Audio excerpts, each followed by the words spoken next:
Olá a todos, nós estamos indo para mais uma sessão exclusiva do canal do Primeiro Respira no YouTube, o nosso Pick of the Week, que é uma sessão exclusiva de atualização científica para tomada de decisão importante na prática clínica e na assistência no dia a dia para quem trabalha com reabilitação cardiopulmonar.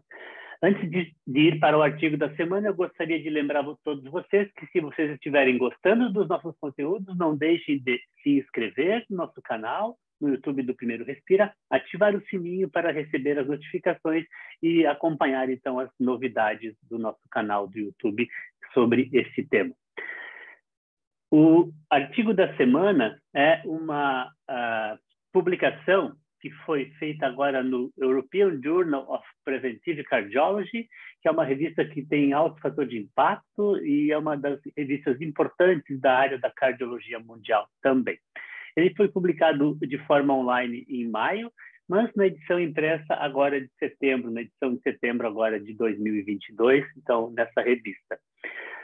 E o tema central desse artigo é sobre uma discussão importante, então, sobre velhas e novas equações para predição da frequência cardíaca máxima. Nesse caso, sim, focado para pacientes com insuficiência cardíaca reduzida, com redução da fração de ejeção e que também fazem uso de beta-bloqueador, que é a maior parte dos casos dos pacientes com insuficiência cardíaca tem, então, a necessidade de usar beta-bloqueador.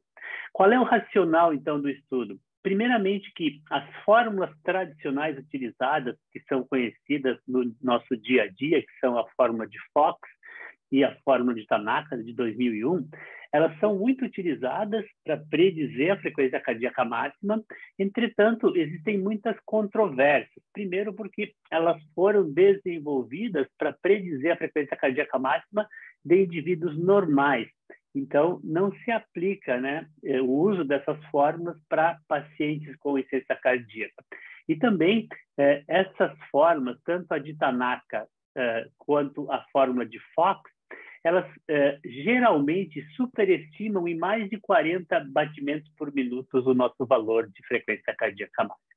Então, por causa dessas questões, recentemente, né, se desenvolveu uma nova fórmula para predizer a frequência cardíaca máxima específica para pacientes com insuficiência cardíaca que faziam uso de beta-bloqueador, que foi publicada por Kateyan em 2012. Entretanto, essa fórmula, apesar de se aplicar a essa população, ainda não foi validada externamente e ela foi desenvolvida em pacientes que fizeram teste de esforço cardiopulmonar somente em esteira.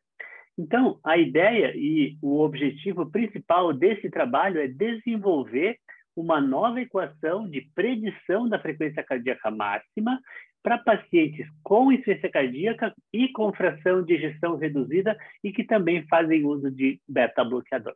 Mais detalhes do artigo e da metodologia vocês vão encontrar lendo o artigo na íntegra, que eu vou disponibilizar depois para vocês, né, no nosso canal do Telegram aqui do Primeiro Respiro. Então, essa figura aqui é a figura 1 do trabalho, mostrando que inicialmente foram selecionados mais de 5.000 pacientes que tinham insuficiência cardíaca com fração de ejeção reduzida, menor que 40%, com uma classificação da New York Heart Association de 1 a 3.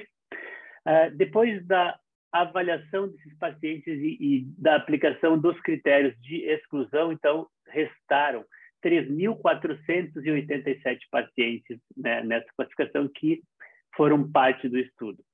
E esses pacientes, então, fizeram o teste de esforço cardiopulmonar em cicloergômetro e, após o teste de esforço cardiopulmonar, então, se identificou o valor de frequência cardíaca máxima e se identificou também o limiar anaeróbico desses pacientes. A partir, então, dessas duas informações é que se estabeleceu uma nova equação para predição da frequência cardíaca máxima dessa população. E aqui está mostrando, então, as fórmulas antigas, que são a fórmula de Fox, de 71, Tanaka, de 2001, tá? A Kateyan de 2012 e a nova fórmula que vai ser desenvolvida agora, que eu vou discutir um pouco melhor para vocês. E aqui do lado está mostrando, então, o percentual de pacientes que se pôde identificar o limiar anaeróbio e se avaliou, então, a aplicação dessas 4 diferentes fórmulas para identificar o limiar anaeróbio desses pacientes nessa população. Essa aqui é a tabela 1 do estudo, mostrando que, com relação às características clínicas, os pacientes, então, tinham uma idade de 59 anos, em média, uma classificação da New York Heart Association também de 1, 2 ou 3. Aqui as variáveis, né, da função ventricular, né, da função inotrópica ventricular, né, avaliadas pela fração de ejeção, pelo percentual da fração de ejeção, de 29%, então uma fração de ejeção bem baixa.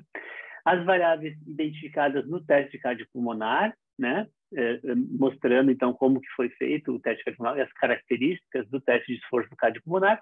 E aqui, por fim, o tratamento farmacológico que esses indivíduos faziam, né, entre inibidores de enzima conversora, beta-bloqueadores e inibidores de receptores da aldosterona. Tá? Então, só para identificar a população em estudo.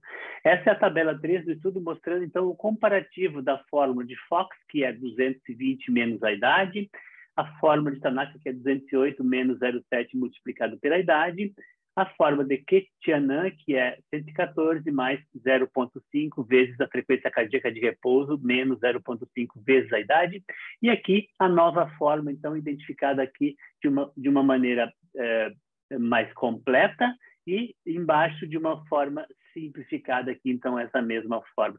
O que nós podemos observar aqui com relação, então, à comparação entre essas 4 formas? Olhem aqui, pessoal.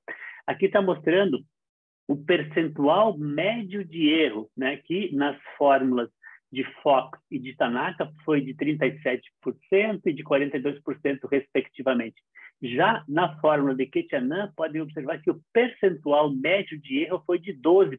Então, olhem só como diminuiu bastante o percentual médio de erro. E quando se olhou a fórmula nova, ou a nova forma desenvolvida nesse trabalho, o percentual caiu ainda mais para 11,8%, 11,9%. Então, diminuiu muito o percentual de erro da frequência cardíaca máxima estimada, comparando as 4 diferentes formas.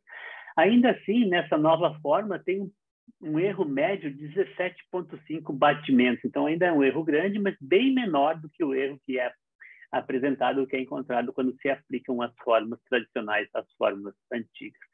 Essa outra tabela, tabela 4 do mesmo artigo, mostra para nós, então, de novo, a comparação, né, pela fórmula de Fox, pela fórmula de Tanaka aqui, mostrando que as duas ficavam, em média, perto de 75% ou de 70% do valor da frequência cardíaca máxima encontrado no teste de esforço cardiopulmonar, enquanto que a fórmula de Ketia-Nan e a nova forma ficaram próximas ou igual a 100% do valor da frequência cardíaca máxima encontrada no teste de esforço cardiopulmonar, mostrando, então, uma validade muito melhor dessas novas formas comparada com as fórmulas antigas. E aqui, logo mais abaixo, está mostrando, então, que nas fórmulas antigas, o erro era muito grande com relação à identificação do limiar anaeróbio. Então, 50%, 60% aqui, 57% na fórmula de Tanaka. Enquanto que nas novas formas foi de ao redor de 80%, então, né, a probabilidade de acerto do limiar anaeróbio utilizando essas formas de predição da frequência cardíaca máxima. E, por fim, então, os autores podem concluir que, além da idade, da frequência cardíaca de repouso, eles observaram também que a função sistólica ou a disfunção sistólica, avaliada pela fração de ejeção, e também a presença de um grau de anemia, avaliado pela hemoglobina, são fatores importantes preditores da frequência cardíaca máxima nessa população de pacientes com insuficiência cardíaca e uso de beta-bloqueador. Além disso, eles também confirmaram, né, a pobre acurácia das formas de Fox e das formas de Tanaka para avaliar, então, a frequência cardíaca máxima.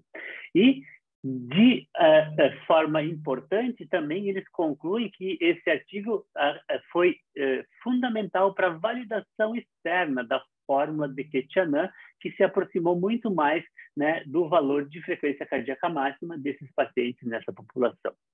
E também, como eu já comentei anteriormente, eles mostraram que entre 75% e 80% da frequência cardíaca máxima identificada tanto pela forma de Queteanan como pela nova forma, fica mais ou menos o local onde acontece, onde se identifica o primeiro limiar ventilatório ou então o limiar anaeróbico.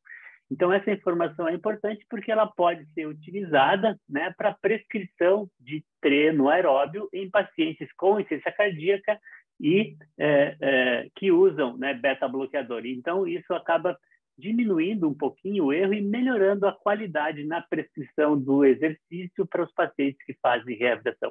E aqui está só para, né, exemplificar um resumo, um quadro resumo das 4 formas, né, que eles utilizaram e compararam nesse estudo. Bem, eram essas as informações que eu queria trazer para vocês. Esse é um artigo muito importante porque essa discussão ela é muito presente e, seguidamente, nós nos deparamos com discussões sobre, né, a utilização ou a não utilização dessas formas tradicionais para predição de frequência cardíaca máxima, na ausência, então, né, da possibilidade de fazer o teste cardiopulmonar de esforço. Muito obrigado pela atenção de vocês e até mais.